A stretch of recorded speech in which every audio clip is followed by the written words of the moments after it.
అందరు బాగున్నారండి. అందరు బాగుండాలని కోరుతున్నాను. నిమ్మకాయ షర్బత్ చేశానండి. ఒక గ్లాసు వాటర్ పోసుకొని ఒక 2 స్పూన్లు చక్కెర వేసానండి. ఒక సగం ముక్క నిమ్మకాయ చెక్క పిండుకున్నాను.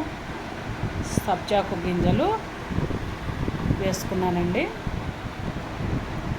మంచిగా కలుపుకోవాలి. ఈ సమ్మర్లోనండి ఇలా తాగితే వేడి అనేది పోతుంది, మంచిగా ఉంటుందండి.